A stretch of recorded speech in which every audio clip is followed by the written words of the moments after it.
welcome to episode 6 of the Swim Run Show podcast. This week's guest is Jon Littlewood, founder of swimrun.com, the online magazine for swimrun. Jon is a great advocate for swimrun. He's brought friends along to lots of events and spread the word, and he continues to do so, but on a big scale.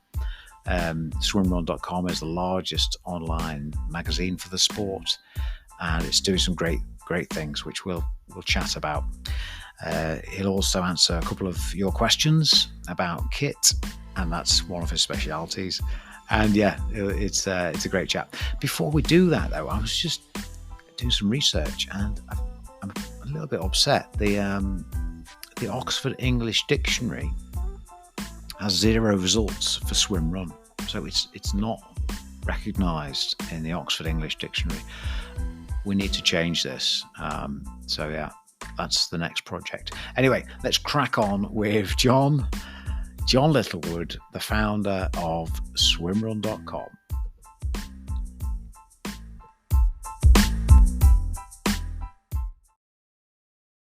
Okay, so Jon Littlewood, how are you doing, Jon?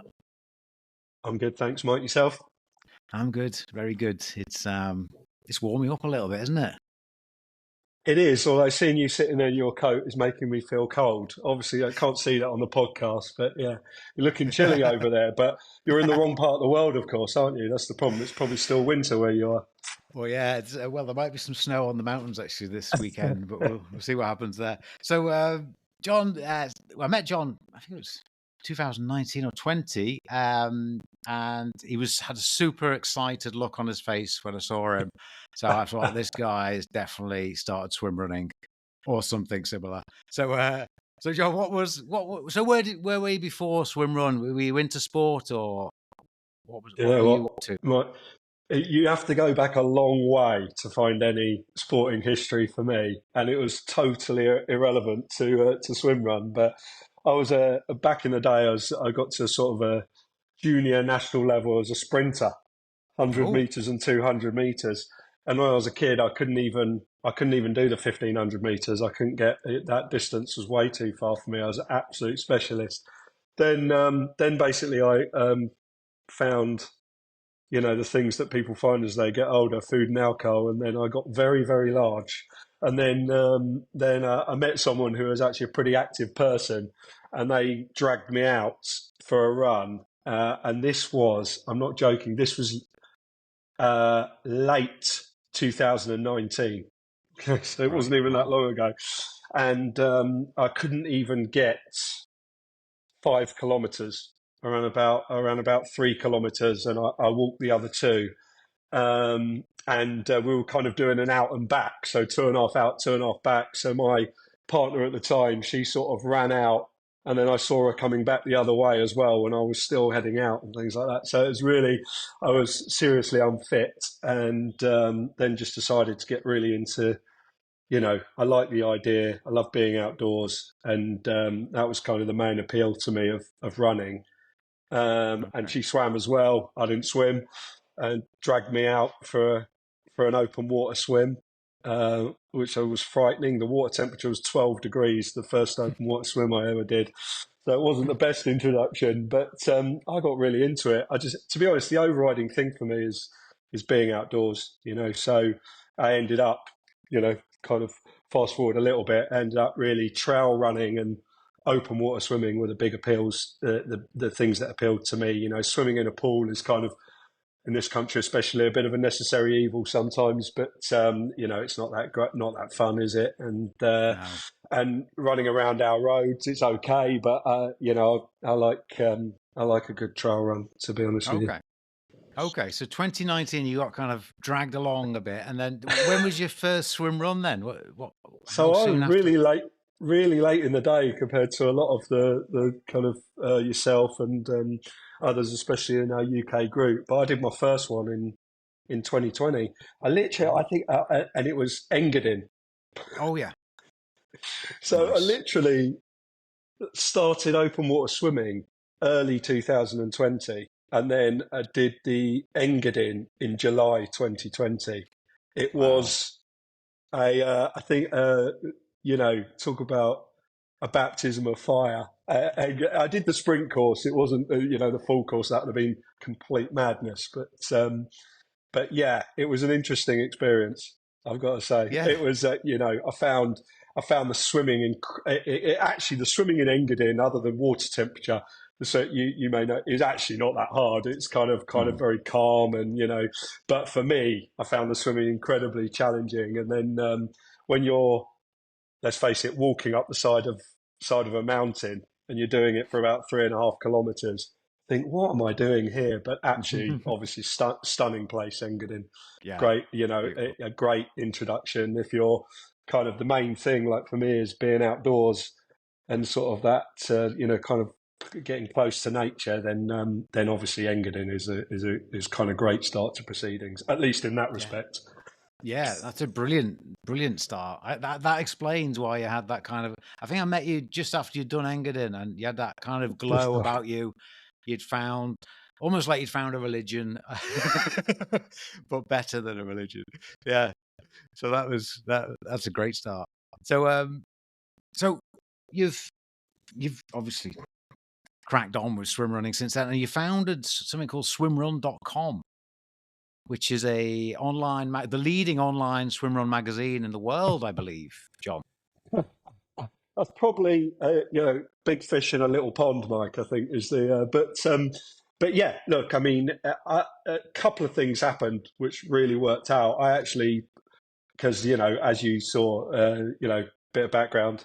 Obviously, Mike, I met you at one of you did these little introductions to swimrun, and I came to see you in Wales. It was just after I'd done Engadine. It wasn't supposed to work out that way, but that's a longer story. But so yeah, I did the introduction after I'd done that race with you guys, and Yeah. obviously super enthusiastic. So enthusiastic, I think at that time I'd already bought the domain, or swimrun.com, or I was close to doing it or something like that.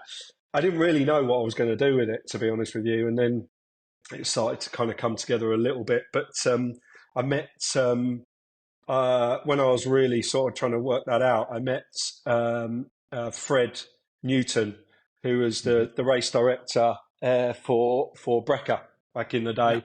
And obviously, I went nuts that year, and I met him at one of his races. And then that was the Gower, which was brilliant. I love that course. Hmm. Absolutely love the Gower Peninsula. Another beautiful place to be. Anyway, Fred and I got on, but I mean that's not hard. Fred gets on with everybody, and various reasons, Fred was moving on, and I just called him to say good luck, nice to meet you, all that sort of stuff. Shame you're leaving, and then I just had, literally, when we were on the phone call, had this idea to get him involved with swimrun.com, and he became the editor. And now it's exploded into this massive digital magazine, and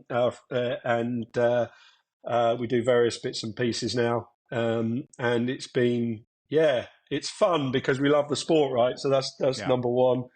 That's Yeah. it's exciting to be involved and to talk to people who love the sport as much as we do. No, it's brilliant. From a participant and organizer point of view, it's great the work you and Fred are doing. There's loads of stuff you're throwing out there because you love it and you want it to grow. This year, the Swim Run Awards were a big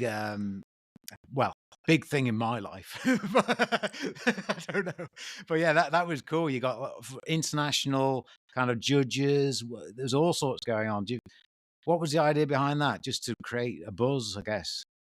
Yeah, exactly. I mean, ultimately, the goal of swimrun.com is to grow the sport, right? Get more people involved. A huge number of the people who kind of sign up to swimrun.com haven't done a race before, so it's Hmm. the biggest proportion of our audience when they first come. It kind of makes sense. They're kind of looking for independent information on the race, and yeah, and it's all about growing sport, acknowledging the people that are in the industry and trying to grow the sport.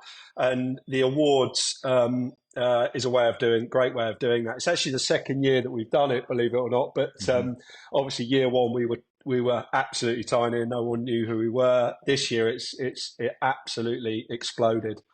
Tens of thousands of votes. Just Wow. it's been brilliant. Yeah, absolutely brilliant. Oh, brilliant. Well done. And thanks for the work on that one. The guys, it's pretty easy to remember swimrun.com. That domain name's got a certain ring to it, I think. And it's got for the new guys and the old guys and the people who've done a few. There's all the event listings, there's gear, kind of reviews and advice. There's training tips. There's all sorts, really. So it's a good one-stop shop for swimrun info. Thanks, Mike. You did a better job than me there of explaining what swimrun.com was. Yeah, so yeah, hopefully that's going to get quite a few more people in the sport, and we'll crack on and head down to the outdoor show as well, which is on the 23rd and 24th of March. And there's going to be quite a few. I've mentioned this before, but if you're just listening in for the first time, quite a few UK organisers, I don't know if it's most, but I'd say a good proportion will be there, chatting swim run. There'll be some gear kind of stuff, and Jon will be there too from swimrun.com. So that'll be cool. There's free tickets available with the code SwimRunUK, all in capitals. You looking forward to that, Jon? Yeah, I am. Talk about swimrun all day long, and now people are actually going to be asking me about it rather than just me forcing it on them. So I'm looking forward to it. Actually, again, the mission is to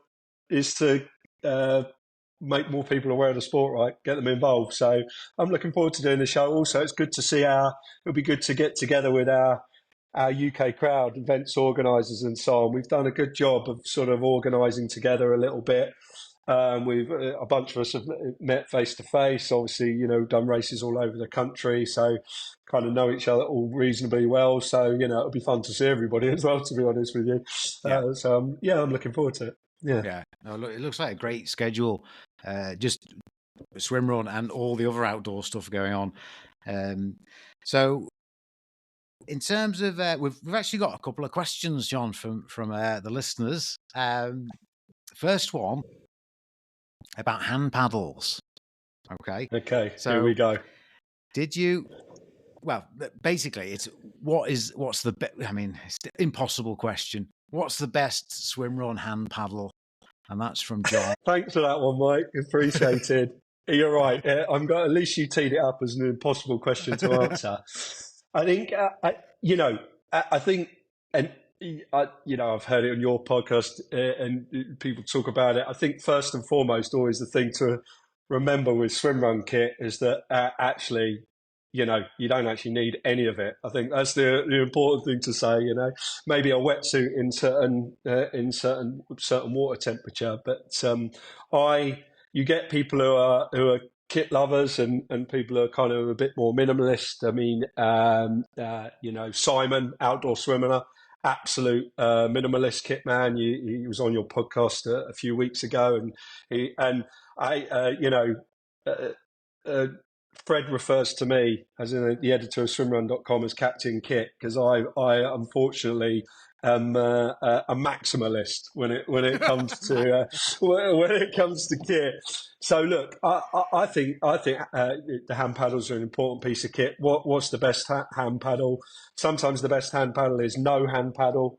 And I think if I was trying the sport for a long time and for the first time, and doing a short distance, and I've been used to swimming without hand paddles, then I would race without hand paddles. I don't know how you feel about it, Mike, but I think too much kit when you're doing your first race, when you've got other things on to sort of contend with, difficult swim exits, difficult swim entries, etc., can be a little bit overwhelming. And so I would say first and foremost, do a sensible distance. Don't go out to Engadin. Do your first race there. Do something. We've got great races in the UK to start you off, and and then don't use hand paddles, and secondly, when you do go to use hand paddles, make sure you train with them first, and you don't use them for the first time when you're racing. Then when it comes to size, it really depends. You've got to be, the bigger the hand paddle, the stronger you've got to be. You can hurt your shoulders. We've talked about this before.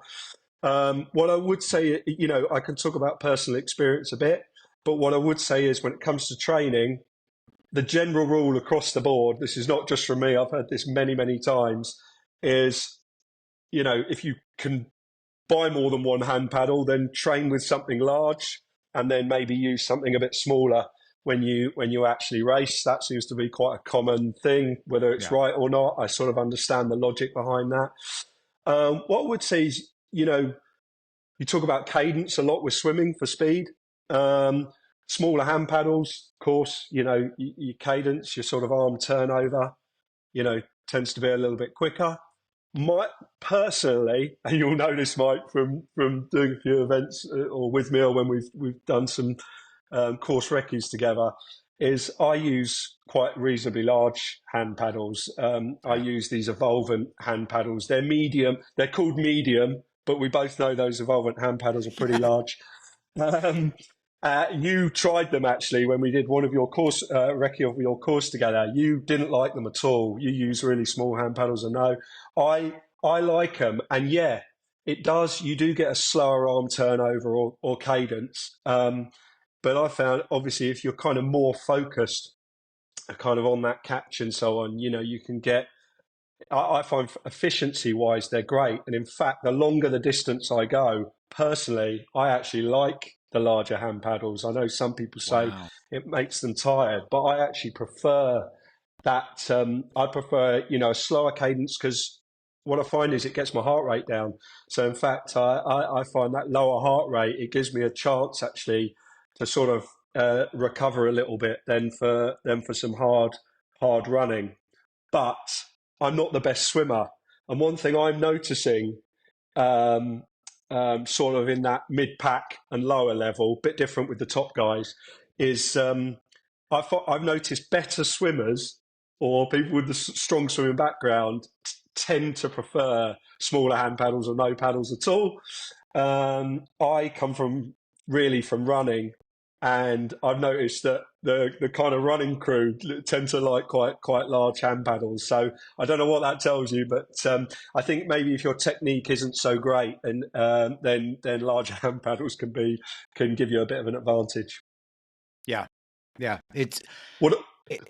Yeah, cool. Yeah, well, yeah. It's as you're talking there, and that was some great info actually for people. It is probably more.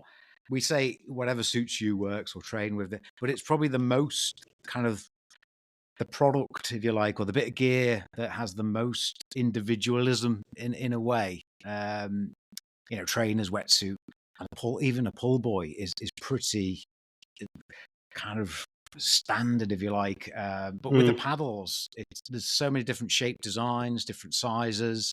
It is really a complex one in a way. And as you say, if you're first starting out, just don't bother. And then you can bother if you want, but general advice would be, if you haven't trained too much with paddles and you're doing your first swim run, eliminate any complications. You're already going to be probably having a pull buoy, not necessarily, but that's relatively easy to manage.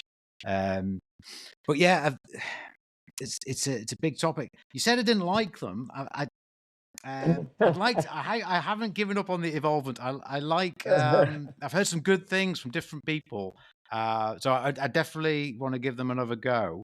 But a point you raised about having a couple of different. I've got quite a few paddles, as you'd expect, starting from zero and building up over the years.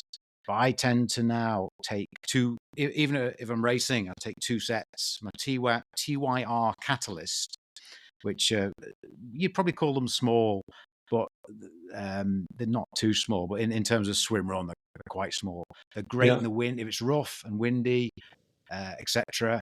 Or if there's say there's a 2 kilometer swim, I'd probably go with those. And then I've got the Arc, not the Arc carbon ones, the Arc plastic ones, which great for smoother water, 600, 700, 800 meter swims. So yeah, and I'd choose on the day. So yeah, if you can have that flexibility, and they're not that expensive. You know, the cheaper ones obviously aren't. You know, you can pick up even decathlon for less than a tenner, or you can go up to 20 quid and get quite good hand paddles. You And then make a it good gets, point though. Conditions matter. yeah, Big hand paddles, if it's choppy, are really tough to deal with. You'll end up stalling your stroke a lot because you catch the larger hand paddles in rougher water, definitely. So that's a good tip, actually. I use the Arc medium-sized blades if yeah, it's really choppy, just because those massive evolvent spades, you're just catching them all the time, and it just makes it really tough going. So it's a good point, actually. Conditions do matter, but I would say, you talk about pool boy. The best hand battle is a pool boy. It's like for me, it's not. I say to anybody that, because they always start talking to you about hand paddles, things like that, because there are so many different types and sizes, like you say. But the thing for me, we done loads of testing, swimrun.com, as you can imagine, with people who ranging from very, very good swimmers down to people who are not so strong. And the piece of kit that makes the most difference is the pool boy. That's a data driven piece of analysis for you, but the pool boy is definitely the piece of kit that makes the most difference. And if you're a runner kind of with terrible body position in the water, I mean, the pool boy makes an absolutely monstrous difference. yeah, I mean, there's no yeah, if you're a very good swimmer, obviously all this kit probably makes marginal difference, but the pool boy is definitely the piece of kit that really is the game changer, not so much the paddles.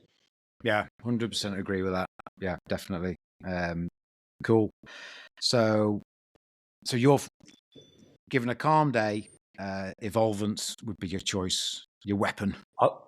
I love them. I mean, for me, they took 10 seconds off my pace. So, Wow. and I can swim like that all day long. Right. All day That's long. They 10. very easily. What the difference is with those big paddles for me, if you're strong enough in the shoulders, and obviously you can train that, is, like I said, you can get that heart rate down. Arm turnover is lower, but the efficiency of your stroke is improved, I think, for obvious reasons. And you can get that heart rate down, which means on the swims you can rely more on strength. And then when you're running, you can, it's that aerobic fitness which becomes more important. And this is what I love about swim run, right? It's beautiful. You've got the pool boy, so you're resting your legs. And I take that another step. I use the big hand paddles because I can get my heart rate right back down. I'm not gasping for air. I can swim at a decent, consistent pace for reasonably long distances.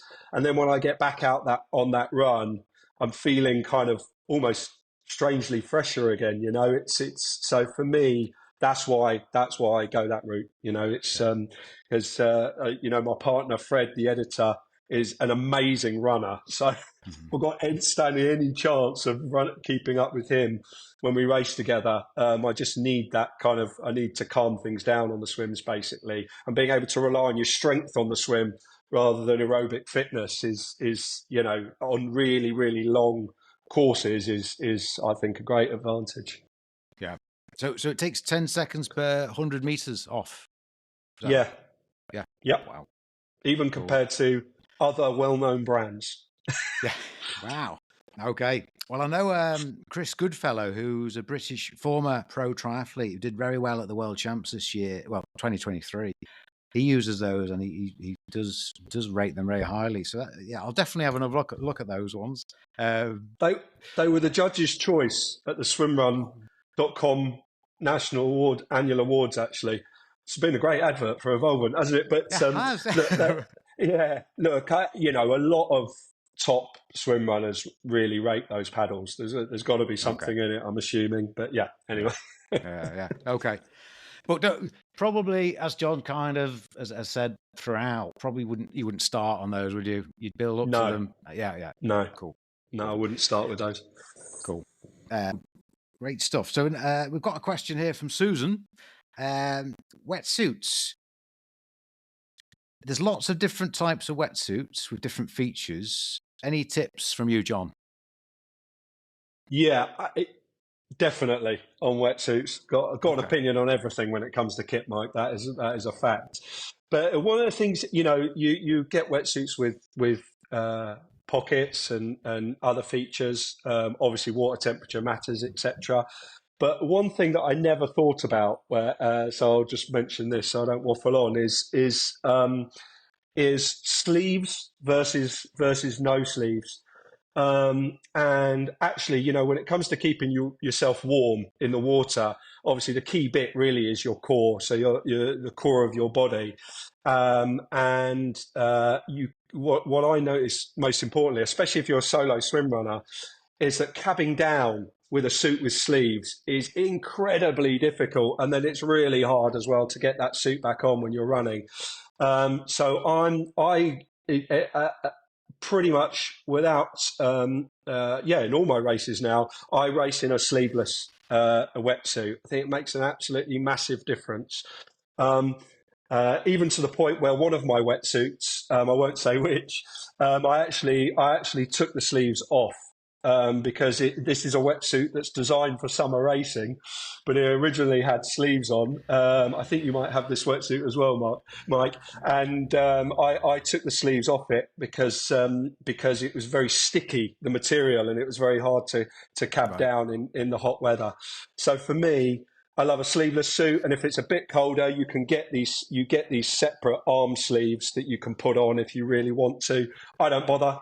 We got some top. There's Piers actually, Piers and Claire in the UK. Yeah. Top swim running couple. If for people who don't know who they are, Piers. He actually gave me the idea. He wears a sleeveless suit, and then he wears. If it's cold, he just puts sleeves on and then uses some tape or something to hold the sleeves on. But then for cabbing down and getting your wetsuit back on, it's just so super easy, super quick. So that'll be my top tip with wetsuits. That is a top tip. Yeah, we've not covered that one, and it's very, very valid. The cabbing down can surprise you the first time you do it. You've got a vest, you might have paddles, you might have all sorts of stuff, but it can be difficult. So yeah, that's a great tip there, John. And you can, as you say, get the sleeves that are like the arm just they come off, and some people actually store them. Like my race partner on one of the races started with them on, did some bits and bobs, then got hotter, took them off, put them in his somewhere in his body. It's a great tip for cabbing down. And do think about, look at the course and think, well, there's an 8K run there that's got hills and it's 22 degrees, and you think you probably might want to. So put that into your strategy as well. Definitely, that balance in swim running is so important. Right? If you've got short runs, low water temperature, high air temperature, and the runs are short, it probably you can probably think more about keeping yourself warm on a swim. If you, as you say, you've got a long run in there, you've got to cab down. If you've got a partner, it's not so bad because they can help get your wetsuit help you cab down. But certainly when you're racing solo, I found, that sleeveless suit is a major advantage. But to be honest, as I said, I would always wear a sleeveless suit now. I just think they're so much better for swimrun. Cool. Thanks, John. So with swimrun.com, what is there like a goal? Would you think you might ever publish a paper magazine, or is it, what's the kind of the goal with the swimrun.com?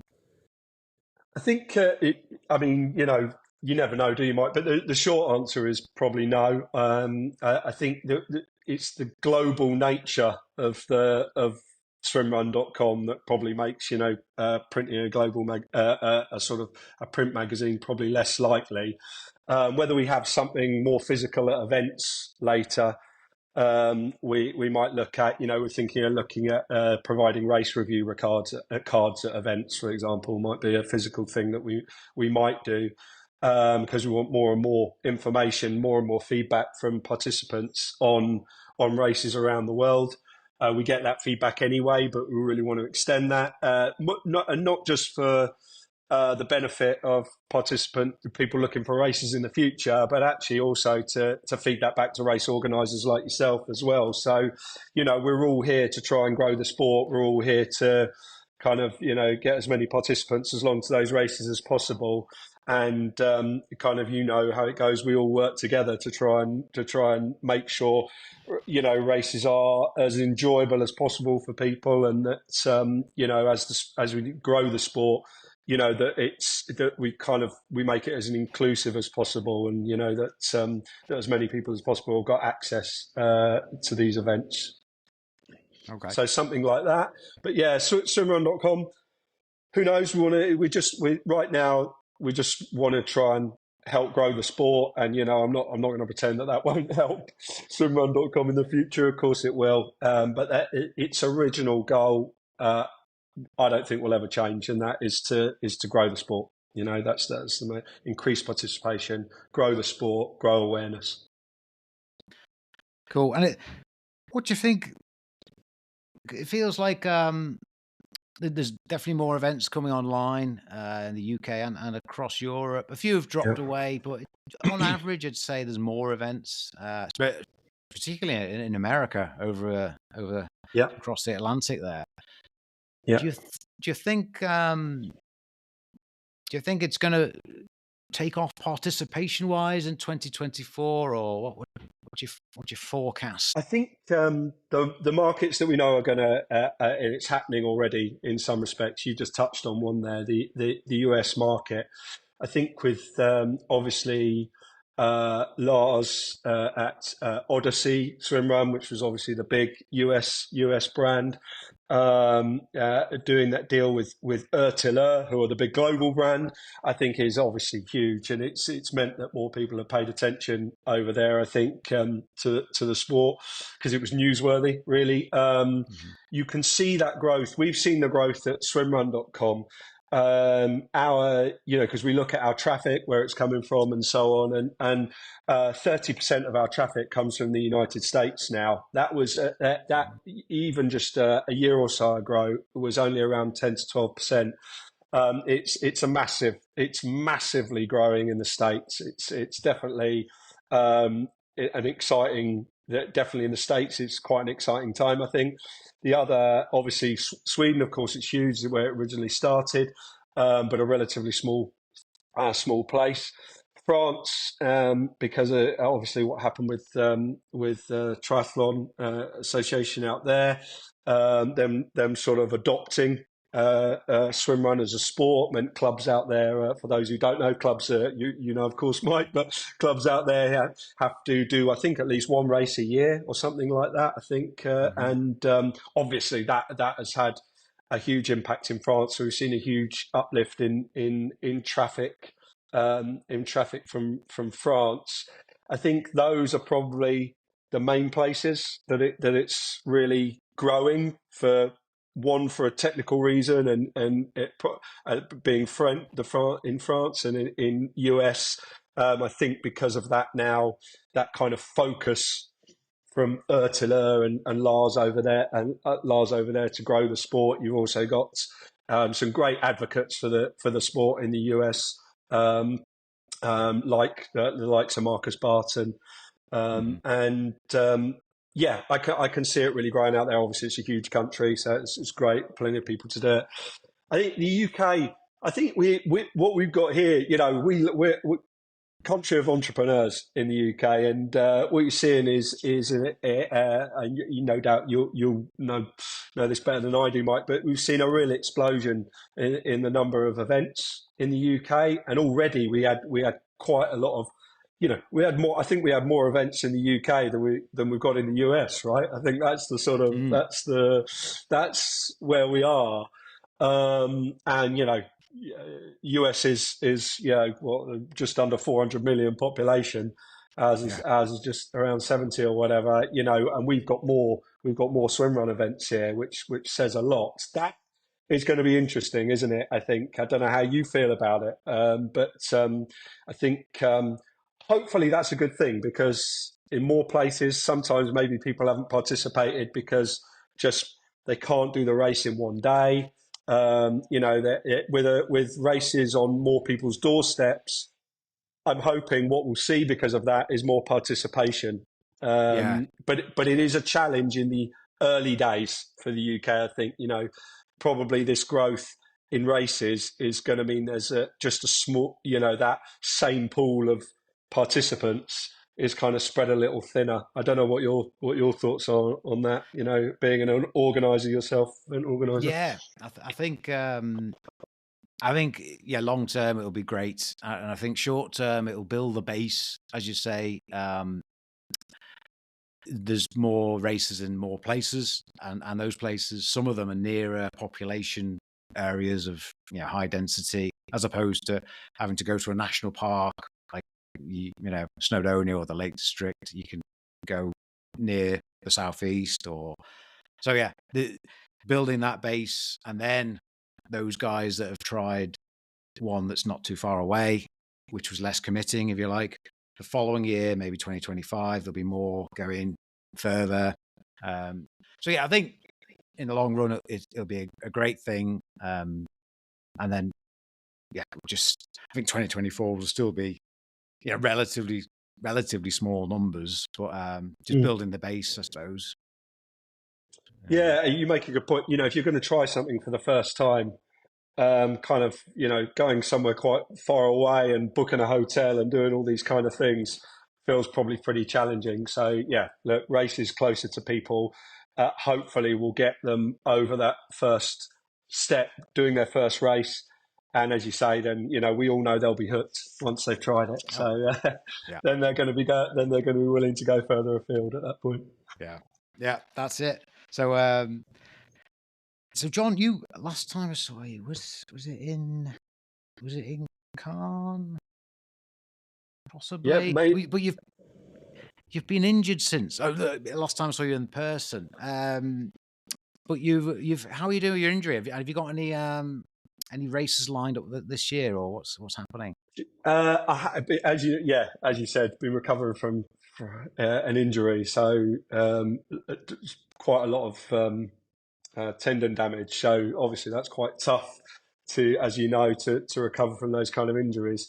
I've been running a lot more now. Feel pretty good. I haven't booked any races. I think the main thing. I think, to be honest, mainly because I think our, if you like, duties at swimrun.com is probably going to govern more of what we do, this year, rather than just kind of booking in a bunch of races. I think they'll be, be governed by that. I think, to quote Michael Lamel, I need to get my shit together a little bit when it comes to that.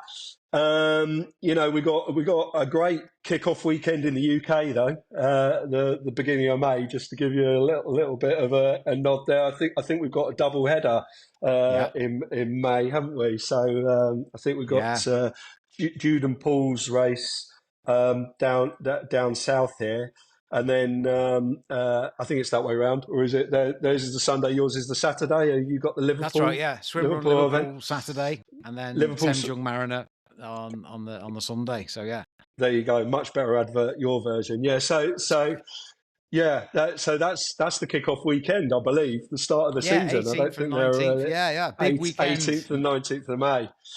As you know, Mike, I like a double header. Yes, you do. And we've been robbed.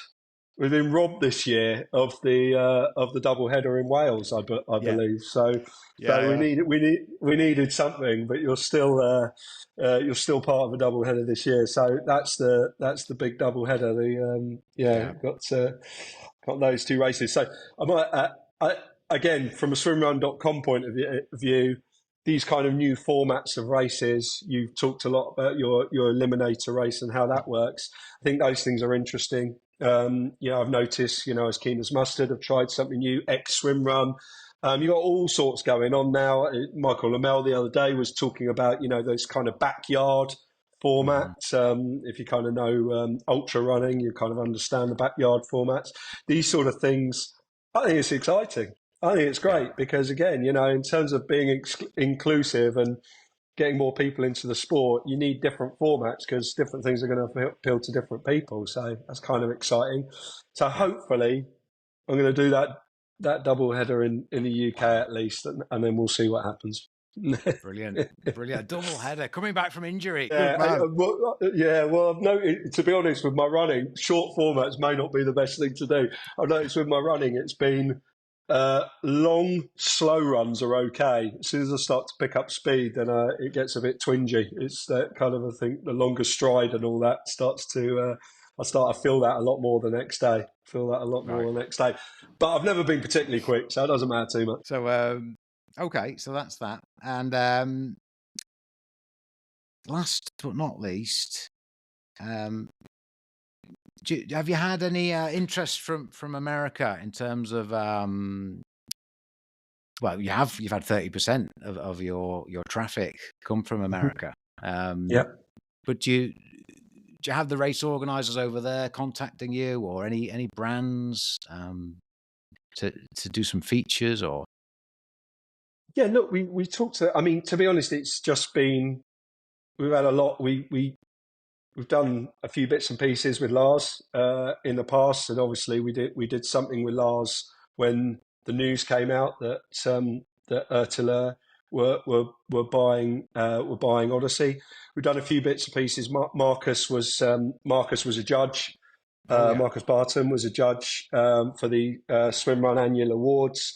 Yeah. Look, I mean, we're going to be pretty focused on that, as I've already said. This is to me the two markets that I think are really going to explode in 2024, 2025 will be France and the US. So those are the two markets I think we'll really see growing.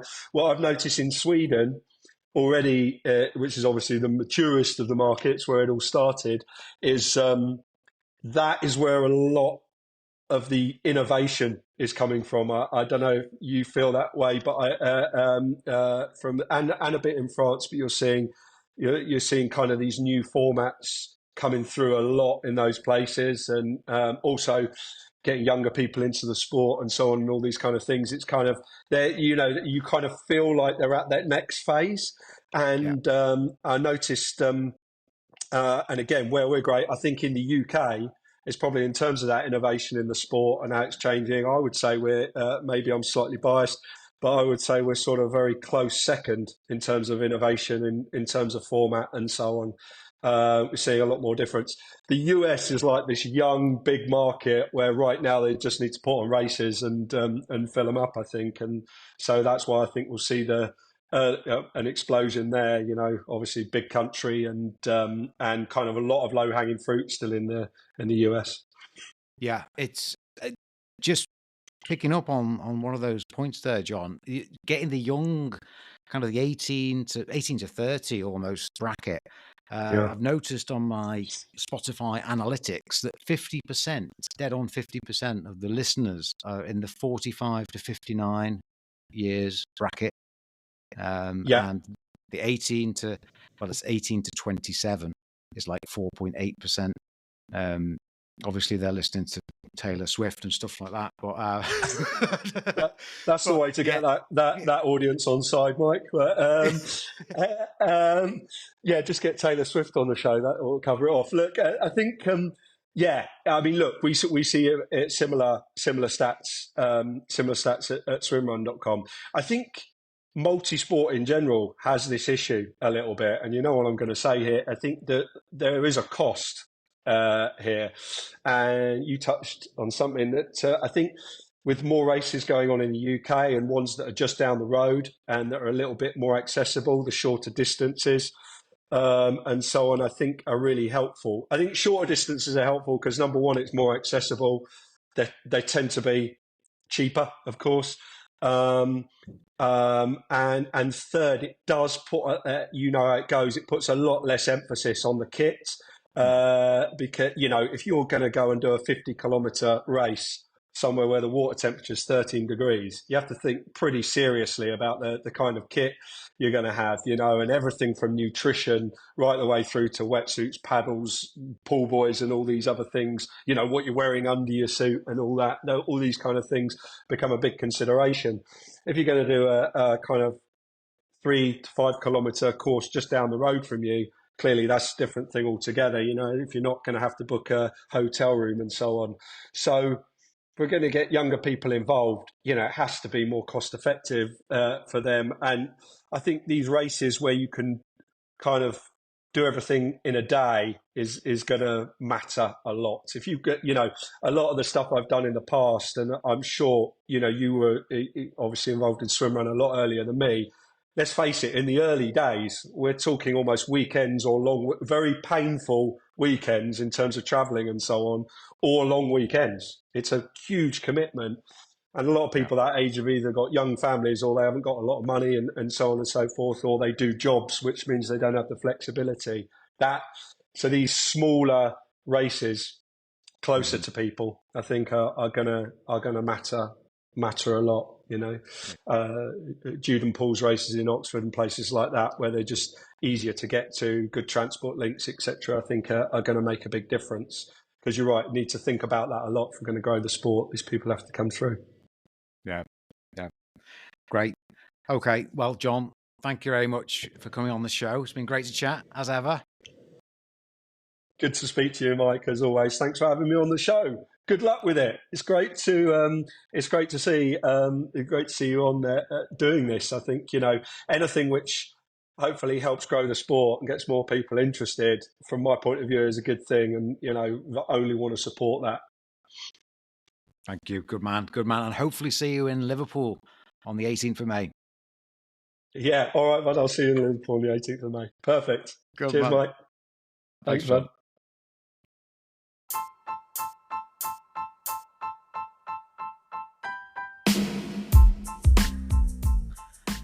Okay, that was a great chat with Jon there. And we didn't even get started on GPS watches. So I'm sure we'll chat again in the future for some more gear chat.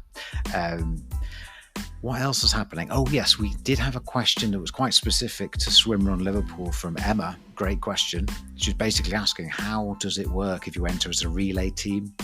Can one person do all the swimming and the other person do all the running? No, it's you have to do swim run. Each individual has to complete the lap. So each lap is 3 runs and 2 swims. Once that lap is complete, you can then pass the baton on. Okay, so it's up to you how many laps you want to do, how you want to break it down into, I do lap 1, you do lap 2 and 3, I'll do lap 4, whatever, that's your choice, assuming you make it, that far. But each individual has to do a full lap before passing the baton on. So yeah, great question, Emma, and hopefully see you there. What else? Oh, an update from the dictionary. I noticed swim run wasn't registered as a word in the dictionary, so I thought, well, how do you add a word? It's simply put, to gain entry to the dictionary, a word must be widely used in a broad range of professionally written and edited materials over an extended period of time. So Jon and his team can help us with that, and as can you. So since words are entered into the dictionary on the basis of actual usage, the best way to get a word in the dictionary is to use it and to encourage others to use it, especially professional writers and editors. So there we go. One day, guys, swim run will be in the dictionary. That's another tick once we've done it, obviously. Okay, thanks for listening, and hopefully catch you soon.